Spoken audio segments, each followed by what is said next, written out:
So, a quick overview of childhood in hopefully under 5 minutes. First of all, social construction and cross-cultural comparisons. Wag talked about how childhood is not universal but socially constructed. This is also suggesting that it's not biologically inevitable, it's created by the society around us. Punch, in her research of Bolivia, found that children as young as 5 were working in the community, and Malinowski found that children were expressing sexual behaviour in the Trinidad Islands, and this was seen as amusing to adults. Wag highlighted cross-cultural differences. Think about age of consent, smoking, drinking across the globe. These are all different countries, highlighting the social construction. And historically, Aries found that childhood did not exist between the 10th and 13th century, and children were seen as mini adults. Childhood developed, as Aries found, around the 1600s. That's when we start to see development of child-centred activities, clothing, education, all beginning to introduce. Shorter supported this argument, saying again childhood emerged around this point of time.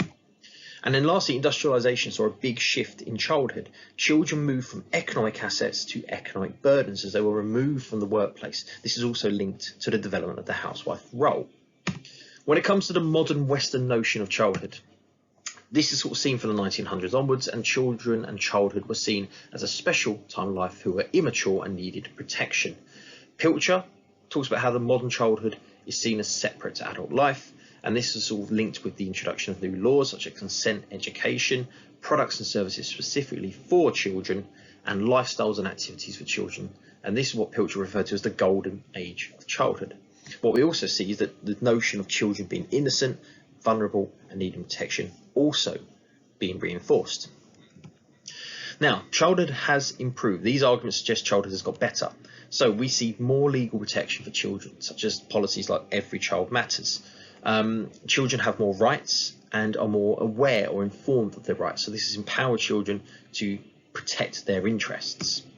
We've seen a smaller family size because of declining birth rates. This means that children have become more central to family, more child-centered families, and this creates more emotional and financial investment from parents. Donslot, who we've seen in Marxism previously, also highlights that there is a growing number of specialisms focused on children and child welfare, so paediatricians, social workers, youth psychologists, all focused on making childhood a better experience. And lastly, Pilcher pops up again, talking about how there's a growing number of products aimed at children, so toys, activities, films, clothing. All of this separates adults from children.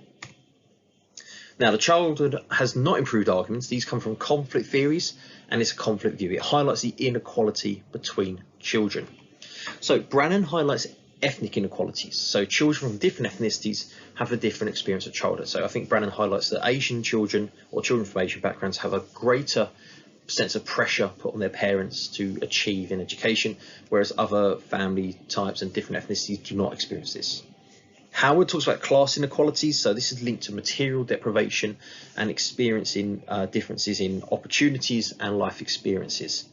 And lastly, Hillman highlights gender inequality between boys and girls, so particularly within families, boys are treated with more leniency than girls in that, and they're able to go out and do things that girls are not. Gittins highlights age patriarchy and the control over children's time and space.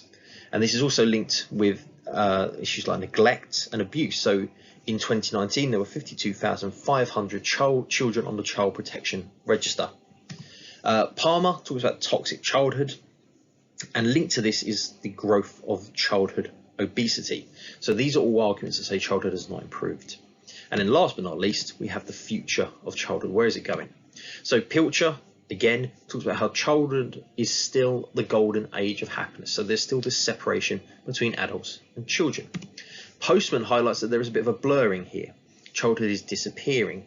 And Postman particularly talked about the impact TV was having on children. We could update this, and we could maybe even think about how the internet and social media is having a similar disappearance effect on childhood. Jenks from postmodernism says that actually parents try to create their sense of identity through parenthood, and being a good parent is going to lead to better parenting and better experiences of children. And lastly, Mason and Tipper highlight that children have greater control and influence over the family and decision making. And there we have it, 5 minutes, and I've got a few seconds to spare.